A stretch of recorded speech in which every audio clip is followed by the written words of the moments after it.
watch a newspaper review on Sky every night, and they have all those insane headlines, don't they?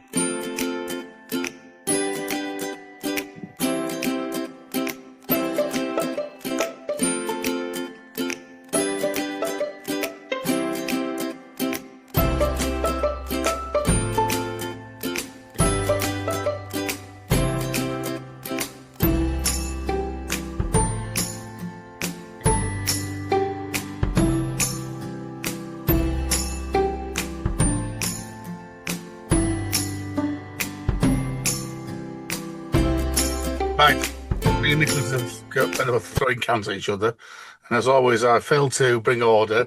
So we had Bruce, whatever he's on about, chomping through the start of the music. So anyway, good evening, everybody, and welcome to episode 68 of the Malton podcast. It's the 28th of April. It's a very, very nice spring evening, certainly down here in Staffordshire, gentlemen. I know I've been in Yorkshire myself this weekend, so I'm guessing it's still very, very warm and pleasant. It is wonderful. Yeah, really. it's about 3 degrees up here north. Yeah, so 3 degrees. That's Lovely. That's warm for us up in north. Yeah, it's a lovely evening, and I was in London at lunchtime. It was scorcher down there. It was horrendous. I've had to buy a cap for sitting outside now while I have my lunch. I don't get bloody skin cancer. It's bonkers. Is it an engine driver's cap, bros? No, it's one from years ago from the Titanic exhibition. Oh. Nicholas looks like he's put a bucket full of some dark looking brew. So I will be very good this week and asking Nicholas, what are you drinking tonight? Well, as you say, Mike, you came up and we had a discussion about Guinness, didn't we? And the fact that when Guinness was in short supply before Christmas, we reckoned a lot of the brewers or breweries, the independents, thought, oh, we could make a killing here. Some of them did, but once again, it was mainly the bigger brands of stout that benefited, people like Murphy's and stuff like that.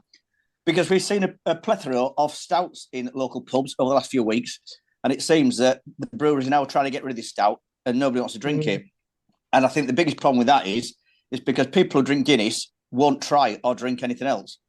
Because a proper stout has got some flavour and taste to it, whereas Guinness is cold and it's easy to drink. So I'll say I think there's a plethora of stouts. So I don't have any stouts in the fridge, but I do have one of my favourite dark miles, which is Rudgate's Ruby Mild. It's a deceptive one because for a mild, it's quite strong. But because it's a classic traditional type of beer, I thought I'd put it in my World War II 10-sided pint glass, which I acquired, I think it was last year. And it does taste good in a pint glass. I think they call them a lantern glass, because it looks like one of the old-fashioned lanterns with the sides on it. So, Rudgate Ruby Mild.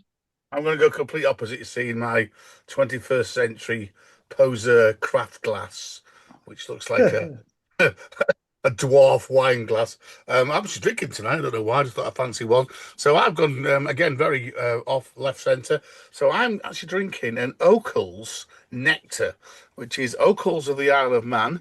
A New World IPA. So my next door neighbour went off to the Isle of Man a couple of weeks ago, and in fact I did them a favour because their taxi hadn't turned up and they were going to miss their coach, so I zipped them down early one morning to get them on the coach, and there's a little bit of thank you. Brought me back some beer. We did have a little bit of a chat about Ockles or Oakles, and I think like me he'd call it Ockles and I'd call it Ockles. I'm sure I've been in the Isle of Man, but apparently it's Oakles, he was told.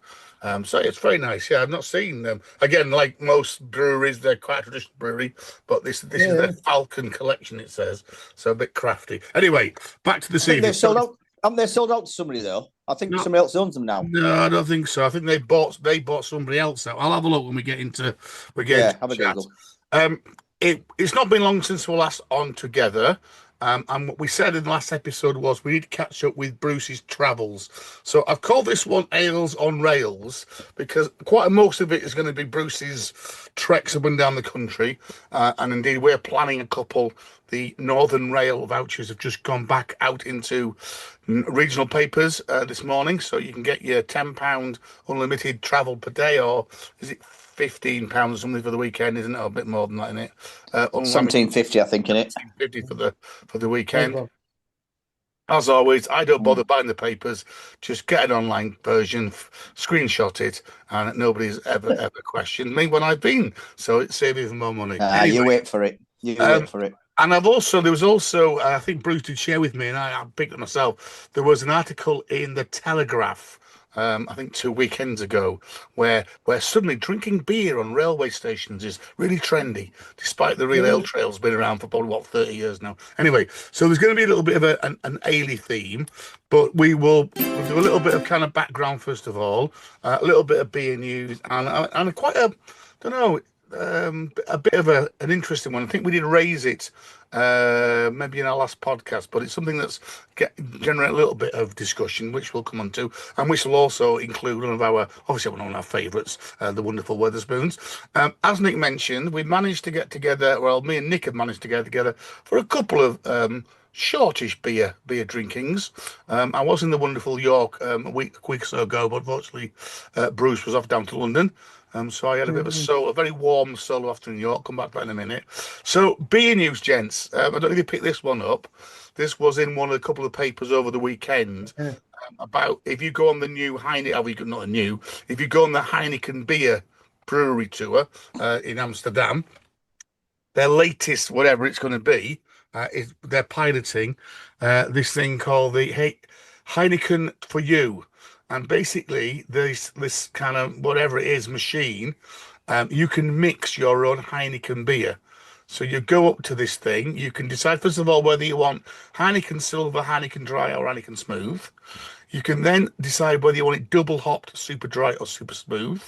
And then if you really want to, you can go for a nitro top, which gives it a 2-inch foamy head, like a la Guinness. So there was some debate whether this is the future of beer, in that you brew one basic, horrible whatever bland lager, but then you can then customize it a bit like a cocktail. And then apparently there are cocktails as well that they also have another one of these stands where you can mix like Aperols with Heineken and come up with kind of beery cocktails. So don't know what you think about that, gents. Well, I suppose it's less people are drinking out. They need to do something. I mean, apparently, especially amongst young people, drinking's declining massively, isn't it? I must say, I was quite shocked. I was in Wetherspoons in York yesterday with some friends, and they're going to go to Wetherspoons, and I was quite shocked, really, how few young sensible, intelligent people on a Sunday afternoon. Yes, I suppose this is the type of stuff that's going to be the future, isn't it? It does sound quite fun. I did the Heineken tour a few years ago. This wasn't there then. I mean, it's a shadow of what it used to be, the tour when the original brewery was there. But yeah, I think this could work out quite well. I mean, you have to say, it does sound quite fun, doesn't it? I'd enjoy mucking about on that. I'm assuming these are free because everything in the studio in the brewery too is normally free, isn't it? Or it's within your cost. I mean, it used to be. I think didn't it used to be free in the good old days, Bruce? Me and I went when I was very young with Andrew, and we made a €3 donation to equivalent, a very small donation to UNICEF.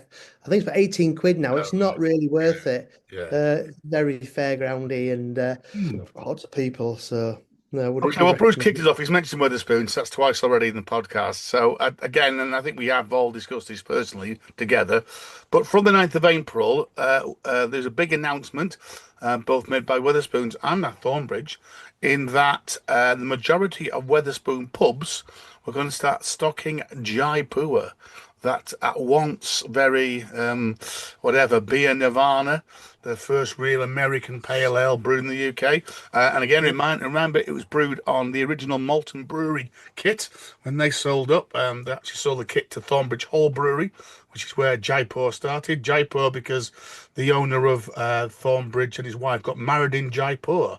And they wanted to create a beer that was a bit different and the kind of subtle shades, apparently, of Jaipur, which there you go. First brewed in 2005, so it is its 20th year this year. So I did wonder whether there's something there to kind of go alongside it. But it felt like, I don't know, quite a big leap for Thornbridge, really. And we've talked a little bit about, we've had a discussion about my local Titanic brewery here in Staffordshire, which obviously now their plum porter is the stout doom bar of the world. And I don't know what people feel about Jaipur. I've had one pint of it in the Wetherspoons, which I'll show you shortly. And it looked like a good pint. Yeah, it was all right. Yeah, and obviously, it's 5.8% Wetherspoons, Jaipur. So it normally is in that premium kind of band, £5 a pint-ish. Thornbridge suggests that it is something to do with their 20th anniversary in that they want to celebrate it.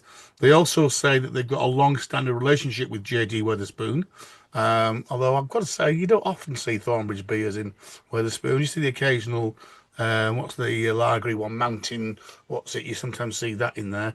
And our mission has always been to make Jaipur available to anyone who wants to drink it. This national listing, Wetherspoons, help us do that. Ian. Oh, are you back? I'm back. So I was just going through those quotes there about maybe the justification that Thornbridge were giving us. So I'm not quite sure.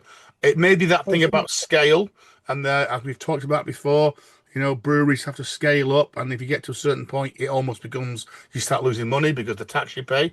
This, I guess, makes it a massive thing.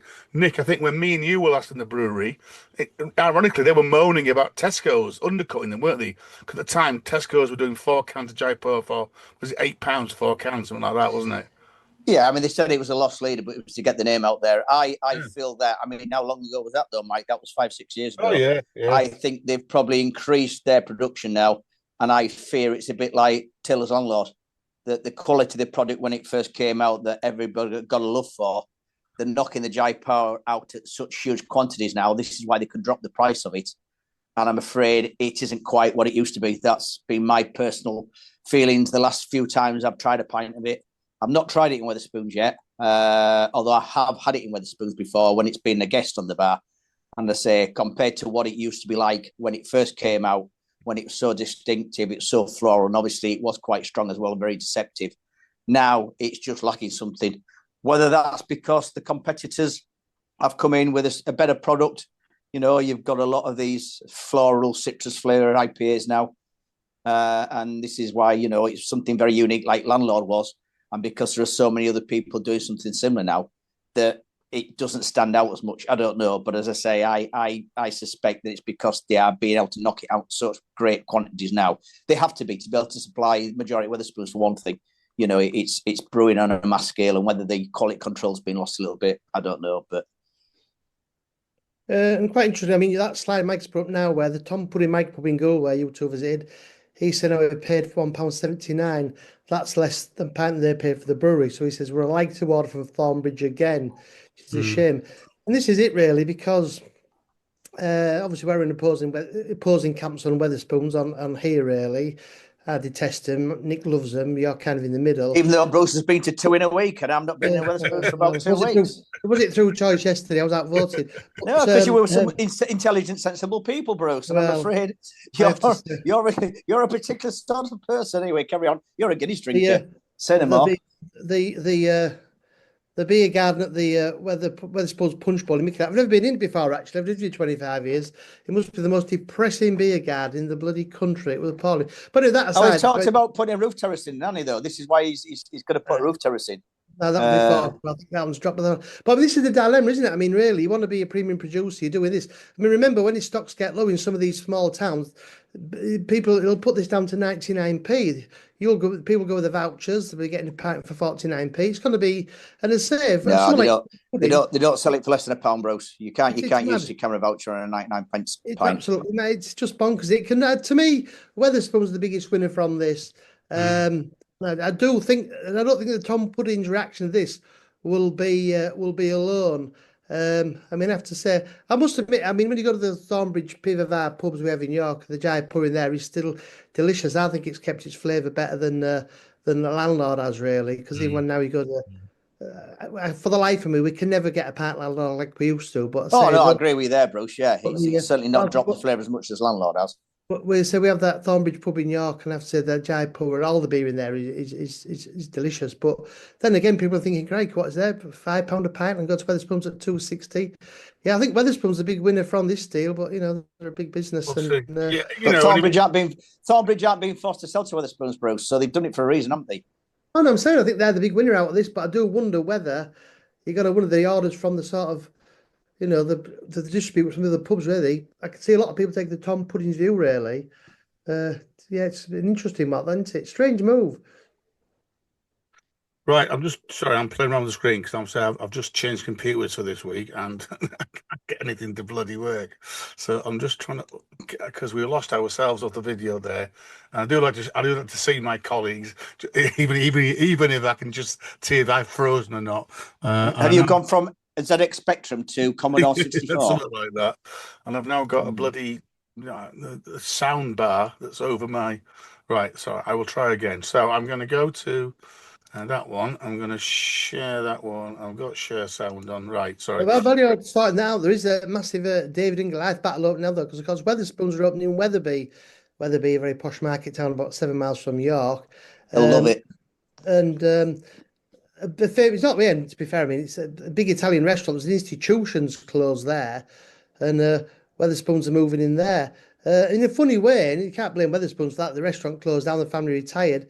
I'm guessing in a way it'd been better for Weatherspoons. The restaurant had still been there. They opened elsewhere because everybody went for every function, whether it be their birthdays, weddings, that had gone to Spoons, then gone there. But you do look at it and think, in a town that size, on one hand, they're going into the airports, the transport hubs, the mega Spoons are coming now. Yet they're still going for these smaller places. And it's just hard to see, really. A bit like Northallerton, you go in there sometimes and think, just making money. It is bizarre, the opening. But I say that aside, Humphrey Smith has the Crown, which is a stunning pub across the road. It's been closed now, I think, about 7 years. And he's announced this week he's got someone to run it, they're refurbing it, and he wants it to open for the Weatherspoons. Which, because they obviously really firmly put the tanks on his lawn. I mean, Weatherspoon Tadcaster is Humphrey Smith country. So the Crown in Weatherby's reopening, despite, any sensible person think, how was going to compete against the Weatherspoons?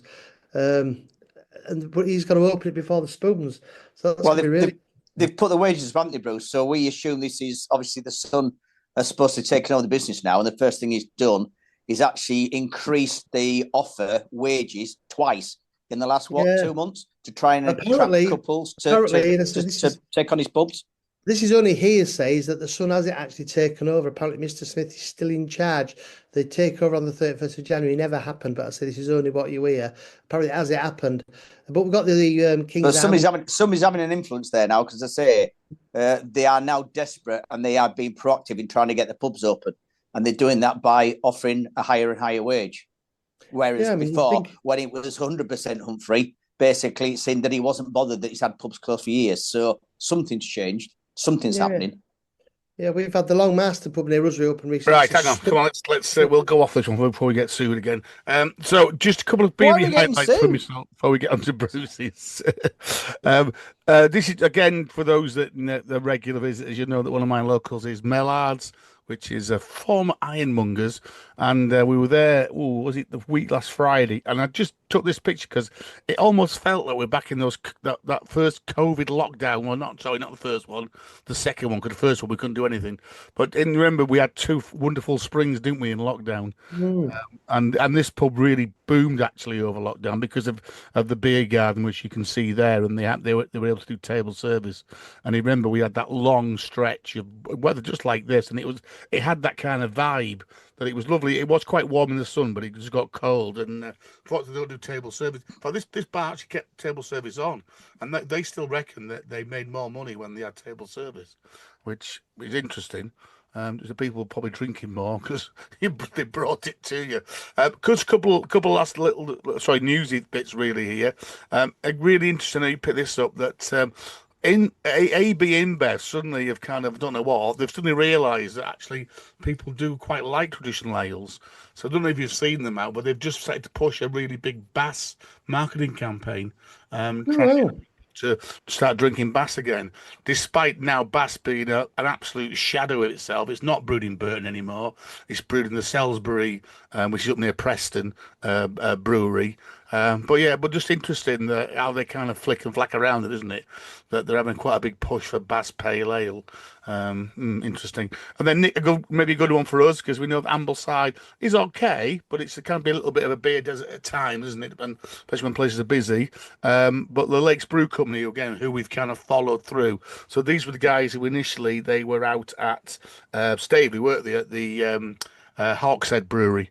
And when the Liverpool Drinks Company, whatever, took them over and they made them all redundant, they went off and set up their own brewery in Keswick, or Kendal, sorry. No, they're in Kendal. Yeah, and they've just put a planning application in for the Giggling Goose Cafe and Opticians in Ambleside for a tap room. So that's a cracking little building. and I guess it'll make a nice little tap. Is the Reminiscent. Golden Rule still open in Ambleside? Yeah, Yeah, that's Robinson's pub.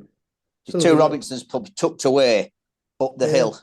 One Yes. opens regularly because we tried to get in there. He says, "Oh, we don't open until 1 o'clock." So we went down the hill to the other one. There's one that's very popular with walkers, and the other one's better known for its food. Golden Rule. But so you need to know where they are really, because they're not on Ambleside. Well, I suppose it does have High Street, but obviously it's dominated by In Collection and by the Ember in the White Hart.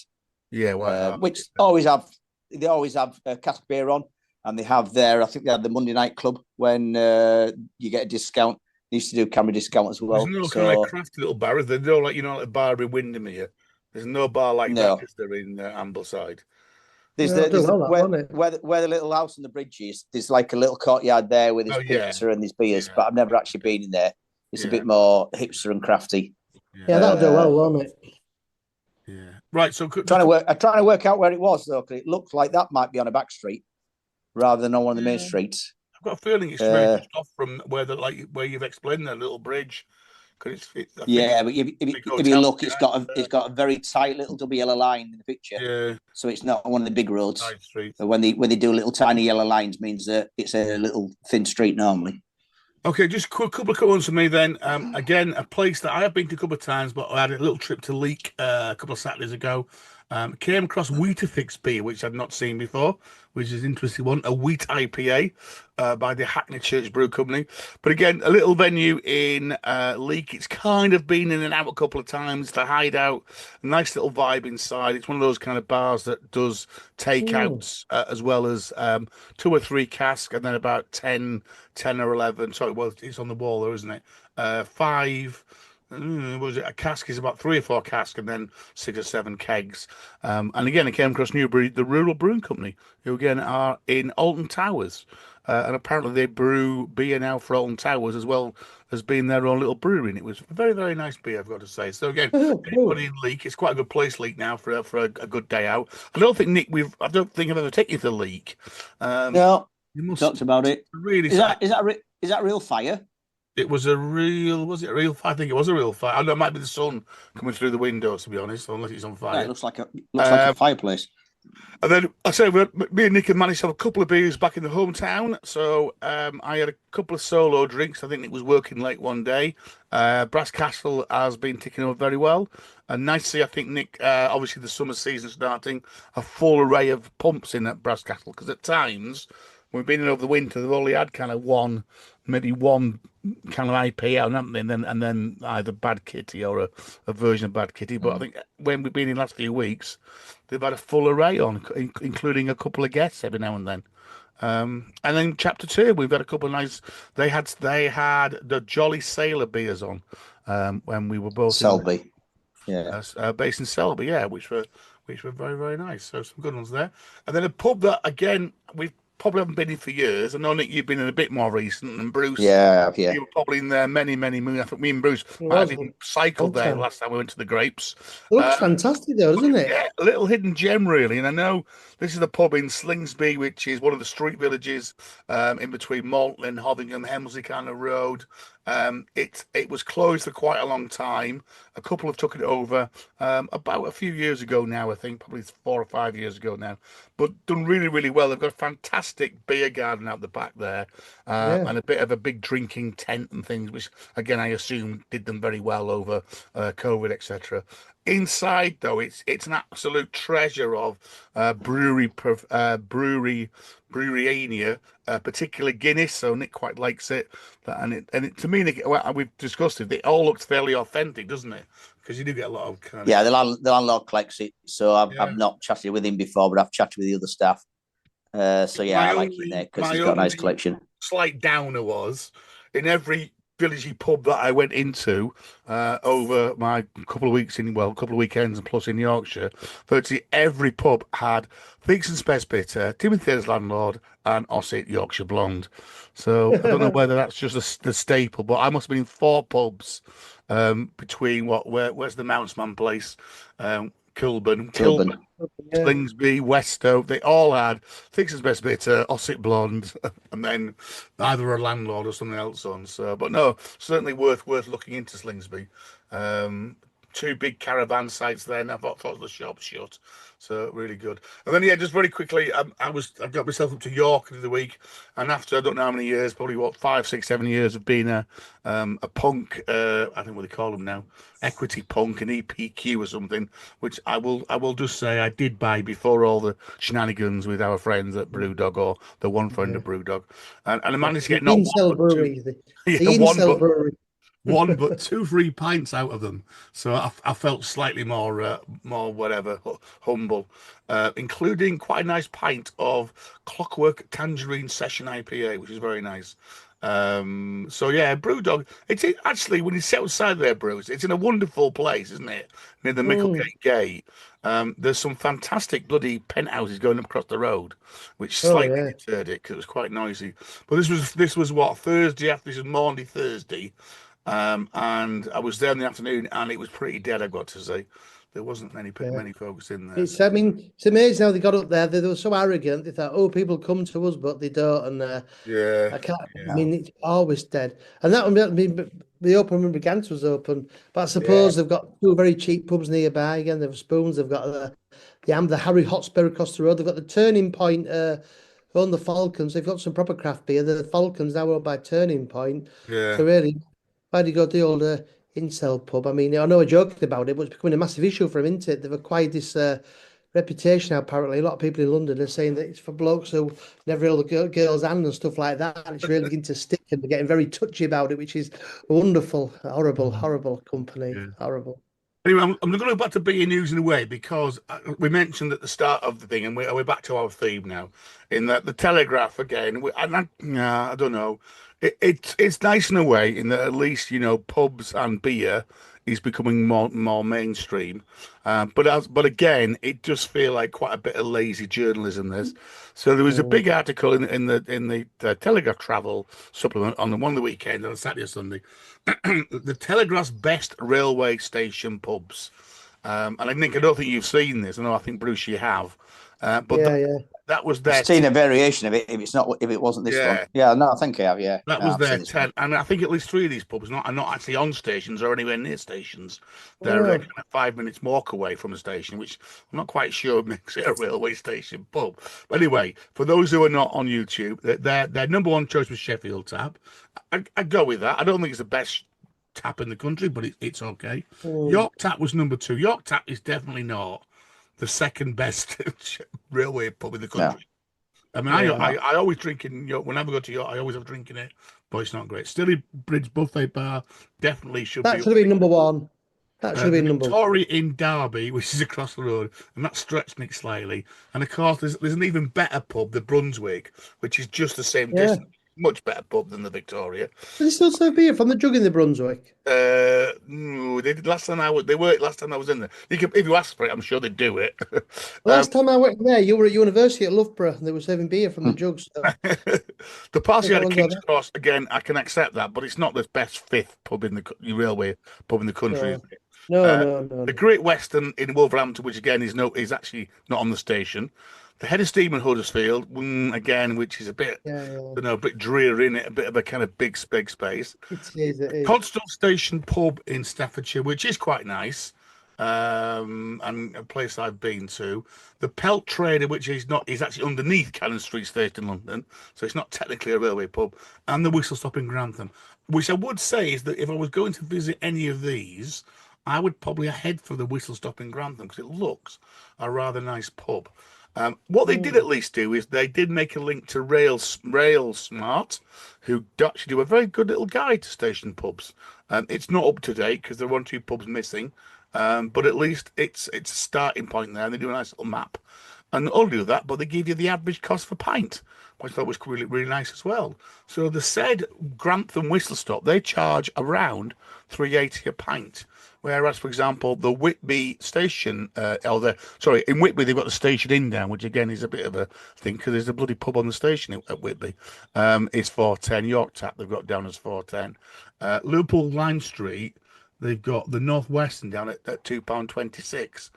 But again, the Northwestern's not actually on the station. Anyway, we divert. No, isn't that the Wetherspoons? Isn't that the one that's on the first No, that's story? the Hamilton Hall. Hamilton Hall. right. So, anyway, gents, I came up with our own from where we've been and what we've talked about. So I think, and I'm not quite sure, but I haven't numbered them here. But I've got us down. I've got the Dressman at Donny, which we went to about a month ago. That's a cracky one, and that really is on the station. Bod at Stowe, which again I don't think either of you have been to. Nick, have you been? Yeah, I've been to that one. Yeah, yeah. Which is it's on the station. It's the old first class waiting room. It's great. The waiting room at Whitby we've talked about many times, which again is the old waiting room. Dewsbury refreshment rooms, which is about that's halfway. high up there. Yeah, on the Real Ale Trail. Harrogate Tap is really nice, isn't it? And that again is on the station. Can't really miss it. The Track and Sleeper or the Mitre at Nesborough, you've got a choice of two, which didn't get anywhere near the Telegraph's list, and yet you've actually got two pubs on the station there, haven't you? Centurion Newcastle Brews, which I knew you lament about in great awe, with its tapestries and good ale. Again, another cracking pub on the station is the Yehan Orasath in Aberystwyth, which is a fantastic actually build of a Wetherspoons on it. I mentioned the stationing, which is on Porthmadog's real big railway, or Spooners, which is on the little railway in Porthmadog. We've mentioned the Betchamin Arms or the Barrel Vault in St Pancras, both which are really, really good pubs. The Euston Tap, which again, technically is not on the station, but it's on the station approach. And of course, me and Nick were in the Wetherspoons on the concourse, the best named Wetherspoons in the country, in Leeds. So I don't know if there are any more gents that spring to mind. I suppose, to be honest, the Hamilton Hall, it's through the entrance of Liverpool Street, but it's part of the station. And I suppose if you're being honest about it, it's absolutely stunning inside. That deserves to be on any list of fantastic railway station pubs. I mean, it's just breathtaking. Think we're in the Wetherspoons. Quite incredible, the attention to detail on that. I think you'd have to include that list there, wouldn't you, really? Yeah, I think the Draftsman at Donny is pretty fantastic, isn't it? Just a bit small. Yeah. Yes, yeah. So these are the two which I thought would be worth us trying to check out, actually. So you've got the one on the left is the one they mentioned, Codsall. It's a Holden's pub. It's in the kind of West Codsall, kind of on the edge of Wolverhampton, and that looks a really cracking other place. And the other one was the Mallard in Worksop, which again looks again it's part of the old station building. And again, looks quite an intriguing little place inside, a bit like I thought a Sotheby's bar of old in the picture there. Yes, I suppose you should add to that list, Mike, the one at Bridlington. Do we know what's happening with it? Because I didn't put that one Thornbridge on. bought that one, didn't they? No, it wasn't Thornbridge. It was Brass Castle had brought it, hadn't they? Oh, that's right. Yeah, Brass Castle. And then they were planning. I think they were planning challenges. There was some dispute. Yeah, I think Brass Castle wanted to open it up and 2 bars. Yeah. They wanted to open 2 bars, didn't they? And they said you've got to retain one as a tea bar and one as an alcohol bar. And I don't think they like that idea. So, yeah, it's still to be. That's right. Yeah. Right, gents. We've got 5 minutes left, so I think Bruce will probably whack through your bit. So whistle stop 2 here. So as you've probably picked up, Bruce works for we won't name them, a very well known rail franchise which we the taxpayers run. So as part of that, Bruce gets basically wherever he wants to go on the railway, off he goes, and we pick the bill up as taxpayers. Anyway, but Bruce, so it does mean that you've been able to travel far and wide, it does. And it means you've had a few hours left in places where you've ended up. So come on, I think the first few are London, and these again were all brand new for me. I know you mentioned the Market Porter Avenue, which I think you visited. Yeah, Market Porter. Stunning pub. I mean, I've not been to Borough Market until Christmas Eve because you think it's going to be ran with people. It was Christmas Eve. We've been back since. Stunning. It has been probably the finest food market, I would say, in the world I've ever been to. Certainly much better than the one in Boqueria in Barcelona, since that's been to a tourist. The produce, the trade, the food there, the amount of stuff, it is absolutely fantastic. Have you both been, yeah? No. Borough Market? I think so. Yeah. Pretty incredible stuff there. Still not convinced by those ginger peak sausage rolls though. But having said that, we did have a pub went there was the Market Porter. Again, a lot bigger inside than you think. Wooden floorboards, real traditional bar. About 10 cask ales on though, and not outrageously expensive. Great mix of people going in there, people visiting the market, locals from the offices, obviously tourists, real locals pub. Quite a few pubs around Borough Market. I intend to visit some more really. This was only about time to go to that day, but I would definitely recommend it. Typical London street corner pub, but on a big scale. And I say I've not been down there at night now, but if you're going down there, it'd be a fantastic place to stay around Borough Market. You've got all the little alleys, you've got to Clink Street there, you could be about the side of the Thames in 2 minutes, and a huge selection of pubs. So we'll definitely go there again. But yeah, Market Porter was excellent. Could thoroughly recommend that one. And again, it's kind of clear the theme is that last doors at 8:30 a.m., but I presume it then reopens in later on in the day, does it? Because it actually, Yeah, I it's one of think that one is that was I think they stay right open now, really. I mean, I think this is probably a sign from the days of that's come from Billingsgate or Smithfield, because they do close at that time, don't they? we had an Uh, early opening order, which because Really of the opening one, market, yeah. yeah. Yeah, this one, I think it stays open now. They've kept the sign there for all time's sake. But speaking of Billingsgate, I mean, I did go by the other day. I went on the DLR, went by it. I didn't realise where it was till the other day. And apparently there are a couple of pubs tucked away in Billingsgate, and you can go and have like a pint and a couple of scallops for really. They look absolutely bonkers. So I think we should try and put that on our list of things to do. Yes. Well, the one I remember was there was a pub across the road from the Mount Pleasant sorting office because I used to stop at a hotel just across the road from there. I can't remember the name of the pub. It was a good pub. It was a really, I think, it might have been one of the London brewery, one of those London brewery Youngs maybe, and that had an early license because obviously the night shift came off the post office. And I can kind of remember watching the Lions play rugby in there, and that was one of those by about 8 o'clock in the morning. We'd all had about 5 or 6 pints already watching the Which is mad, isn't it? which is And very actually, that article was only from April, so it must close and reopen. You're right, yeah. yeah. So cool then, Bruce. There's a couple more now. You've mentioned the ginger pig sausage rolls, which you're not so clear about. No, I mean £6.50. And to be fair, I have to say they are very big. There's a line alone, and to see a line of people queue for sausage rolls was quite heartwarming. I suspect I was too greedy. I ate it when it was too warm. It was still very greasy. I think if I could have bided my time, give it an hour, it could have been a lot better. So I'll say we'll reserve judgment on the ginger pig. And the trouble is that with Borough Market, like a lot of London now, there's not a great deal of English old-fashioned food to consume, really. You can get food from all around the world, but if you're looking for an Eccles cake, you're out of luck, really. I was remember Lexi Sales' old joke. Do you remember he said it was easier to find a crack cocaine than an Eccles cake on the streets of London, so it's no good for Northerners. Does feel a bit does feel a bit like that in Borough Market now. So good congrats to Ginger Pigs for doing it. But yeah, I've got the Breaded Bakery there doing amazing stuff. I think, kind of said, you do wonder about it, think, is it overhyped? But it is a stunning place. And I said, you did mention as well, they did actually have a couple of porters on in the Market Porter. And so the bee was great. And they also have Harvey's Sussex Best on, which is Right. always to be Let's just commended. pause there with Bruce condemning the ginger pig sausage rolls at £6.50 a pop, and he ate it too quickly.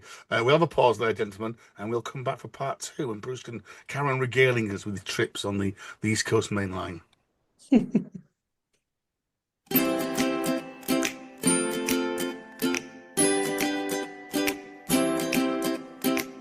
Hey, come on, put me in the meeting, will you? I'll log me into the meeting.